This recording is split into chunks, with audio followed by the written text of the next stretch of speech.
Hey, look, I could be all soft and be like, you were right where you're supposed to be. But to be honest, you're not. And you and I both know you're not. How do we know this? Well, because if you think about how you feel, you don't feel like it. It doesn't feel great. Like, you know that there's something to get to, but it's a great thing you don't feel that way. Sounds weird, but it's a great thing you don't feel like you've arrived somewhere, because it means you have more to achieve, more to do, more to accomplish. And it's also good to feel like you need to get better. I don't know what world we grew up in terms of how it felt, but it's different from what it is now. The nowadays world says, hey, it's okay. Everyone should feel amazing. It's all right to be like, just sit down, get fat, get lazy. I'm not built that way. I don't understand how we accepted this. You should get to a point where you enjoy the process. The experience of the journey is a great piece of it. And every person I know who's got some joy and genuine peace and they're exuding it, man, they live in this world where they do hard things. They work towards stuff. They like to improve. They see that there's another level to step into. And there's something about that. And if you feel right now, if you feel like crap because you aren't there, it's because you're probably giving crappy energy. Because if you don't feel good about the energy you're giving, you do give crappy energy. You don't give full bore, you don't give all out. So what happens is you create this perpetual cycle of, I don't give all, I don't get all, I feel crappy. But what if you enjoyed the process of just giving the effort? What if you love the fact that you showed up today and you did great work and you felt amazing, and because of that, something great came of it? When this great comes of it, it's like, oh, I feel amazing. This is good. And you keep doing more and more and more of it. Well, what happens is eventually you get to the end destination. Eventually you have the success you've been looking for, and you appreciate the process of getting there. Like, that's really the idea, is if you can appreciate what you've done to now and you give great energy and effort because you're giving great energy, more effort energy comes. There's a whole statement I love, and it says, the man who loves to walk will get farther than the man who only loves the destination. The person who wants to walk and enjoys the process, man, they get to that place every day, all day, because it's beautiful, and they love the process of getting there too. The person who may eventually get to the destination, if they hated the walk, they don't even show up in a good mood. They show up there in a funky butt place. So how do we have this perspective be dialed in? Like, I know for me, the way I got to Anchor was when I played professional football. Like, I had this weird, internal mantra we all have, like, man, I don't like practice. Practice is annoying. This sucks. I got to do this why are we doing it? It gets into your head. And what I realized was, for me, the moment that I switched the perspective and go, it's not just about the game. It's about loving practice. It's about loving watching film. It's about loving going to the weight room, about loving hanging with your teammates, loving doing the walkthroughs and all these little nuanced pieces. When you love that, the recovery room, when you love that, man, the game's beautiful. You can love the hard parts that everybody else hates. You get more done. It's more enjoyable. The destinations come faster. It's just like this different sense of joy. But if you're waiting to get through the hard stuff to get to the great thing, you'll find that there's way more hard stuff than great things. And that's what I think was one of the biggest things that I learned about how every single day of practice was in the NFL and in college and in high school, is you fall in love with the process, man. Then all of a sudden, the process becomes this joyful thing, this peaceful thing. And now the games, the destination, it's this amazing thing you get to do. But everybody thinks of it that way. And that's why every day we go, I'm not where I want to be. I'm not achieving this goal, because, well, you aren't looking at it the right way. So how do we get there? How do we actually get to the point of going into some situation and having some more joy around it? There's some steps to it. We're going to walk through them right now. There are going to be, for the most part, 6 steps we're going to talk through. The first step of this whole process is, in the moments, assess the situation. In the moments we're sitting here, we're going to work on something. If we want to get really to the point of not feeling behind in life, well, we got to assess the situation at hand. How are we doing? I mean, genuine assessment. It doesn't mean like some assessment that feels good and it's going to be great. I mean, a genuine assessment of what you have in life going on. Because if you don't do this, well, what happens is we get to this point of being, in my opinion, we kind of get faked into thinking that everything's okay. And later on, we're met with the realization it's not. Like you might have right now. I feel behind in life. I thought I was good, or I was going somewhere. No, you didn't give a genuine assessment that said you're not doing good enough right now. The trajectory that you are on right now is not going to end you in a destination that you are going to want to be in right now. So what you find yourself doing is going, God, this thing is not as good, as great, as amazing as I thought it was going to be, man. Right, I didn't assess it properly. So right now, take an assessment. What's going on? Are you not getting up and doing things you promised yourself you do? Are you not following through on certain promises to other people? Are you feeling a little crappy because you're not where you're supposed to be? You're not loving the process, not loving the day. Assess that. Be honest about it. Be genuine, because a proper assessment gives you proper next steps. If you do not properly assess your current situation, you are not going to make the headway you're supposed to make. So be honest. Sit back and go, where can I assess this? Now, the next part, number 2, is prioritize what's important. There are a lot of ways to do this. You can go, what's urgent and important, and and what's going to be less important and non-urgent. That's a whole little quadrant you can do. Let's just go be really honest. Have you prioritized in any way step 1, 2, 3, 4, whatever's supposed to be done? You might have 7 things in your head, but you have no idea what's the priority 1, priority 2, priority 3. So what you end up doing is you do get to a point of feeling behind the ball because you never put anything in a prioritized manner. So you're never actually working on the right things or feel like you're working on the right things when you're working on things. You might be sitting there going, you know what, I'm going to work on project 1 right now. But because you haven't prioritized anything else, you don't know if project 1 is the right one. So you start working on project 1, thinking about project 2, 3, 4, 5, 6, 7. So nothing gets done. The hour goes by, nothing got completed. I procrastinated. I'm still behind the ball. Well, you didn't prioritize what was the most important thing for you to work on in this moment right now. So step back and go, hey, if I was to sit here and go, I gotta do these in the order of the most important thing first, what is that? And then you order everything out from that point and you start working on them in that manner. That's it. Prioritize, right? Which takes us to point number 3 is create an actual plan. Now this plan, this is the one thing so many people struggle with. Everybody buys a planner. Everybody goes and gets these planners, right?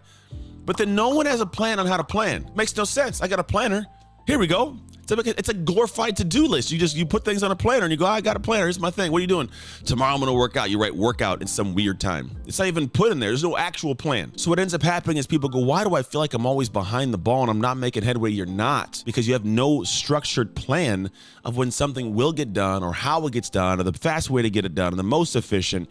Or maybe something needs to get done in the future. And so what you find is you have these 7 tasks and they all are crowding your mind right now. So as they crowd your mind right now, you find yourself going, gosh, I gotta get this and this and this and this. I'm supposed to be working on this, but I'm thinking about this and this and this and this. And so none of it's where it's supposed to be. But what if there's a plan in place?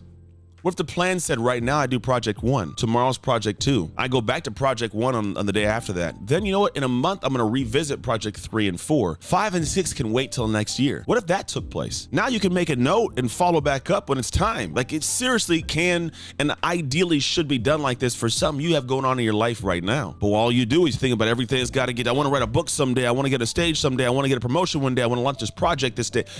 All these things, they're all now. Can't work like that because nothing gets done. Push some things out, get some things done to free space up to move the next things back into your life. But you've got to create this plan so it can take place. Here's number 4, what very few people do. You're probably going, it sounds good. I don't know how to do that.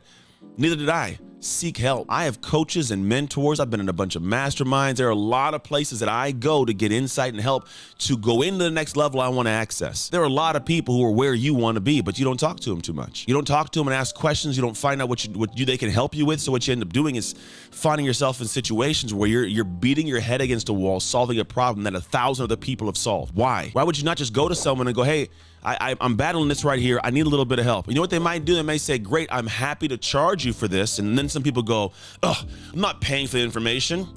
You don't want to pay for it? You don't want to pay financially for it, but you're going to pay for it with your time. You're going to pay for it with your stress. You're going to pay for it with your marriage. You're going to pay for it with your health, but you won't pay a couple bucks over here to invest to fast track that. What logic does that make? It's the weirdest thing. We will pay money to go to college, to fast track our education, to be able to get a great paying job, but we won't pay and invest a small portion of what that would be to improve our marriage, to improve our business, to improve our health with somebody else giving us insight.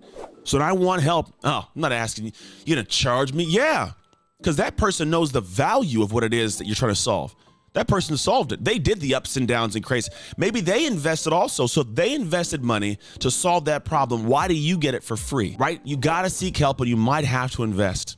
Odds are you should invest, because the person who will take your money to solve the problem, typically they've done a good job of making it a valuable product, or they'll be out of business soon, and no one wants that. So find someone that can help you and move forwards.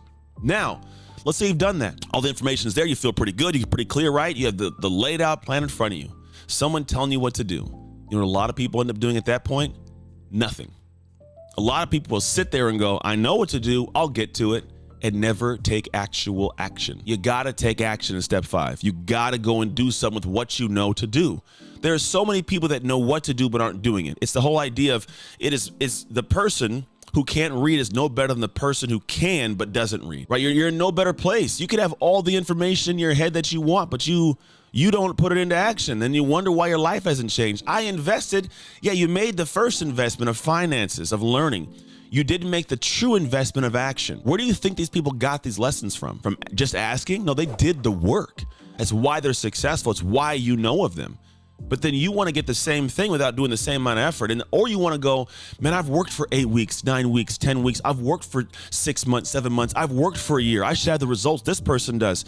No, you shouldn't. That person's 10 years down the road. They're 5 years down the road. They've put in 20,000 hours. You've put in 5. You put in 5 hours. Maybe you put in 500 hours. What makes you think you get their success because it was hard for you to get to where you're at? It's not how it works. For being truly honest, and that's what I'm giving to you right now, your level of hard work does not determine what the dreams demand for hard work is. Just because you work real hard doesn't mean you get it. You must work as hard as your dream demands, that it requires for you to have.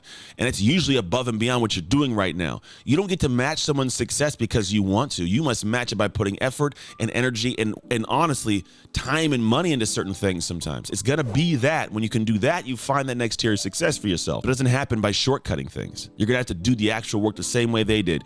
And then I believe you have to beat yourself up the right amount, but not too much. The journey of all this stuff is gonna be a moment where you beat yourself up, like, you didn't get there, you didn't do that. I think it's necessary. Having played football, professional sports, you had to go into the film room, beat yourself up just enough to figure out how you could improve, go back out and do it again. Now, you can beat yourself up too much, take your energy down, your confidence down, and not perform at all. But you need to have some healthy level of self-criticism, not deprecation and beat yourself up and tell yourself you suck, but criticism is a positive thing. Maybe you're not doing something the best of your ability. Maybe you can improve in some area. And that might be the key to your success. But as long as you tell yourself like, no, I'm good, I don't want to beat myself up, you're gonna fall short. So spend more time stepping back away from this egotistical space and stepping out of this box of it should be easier. No, it shouldn't. It should be just as hard as it is, and you get stronger so it becomes easier. But that's how you do this work. That's how you stop feeling like you're behind in life. You start moving forward, taking action, following steps, and all of a sudden something becomes amazing. Now, if you enjoyed this message, watch this video. There's more to what I'm talking about, and this video impacts even more of it. That's it.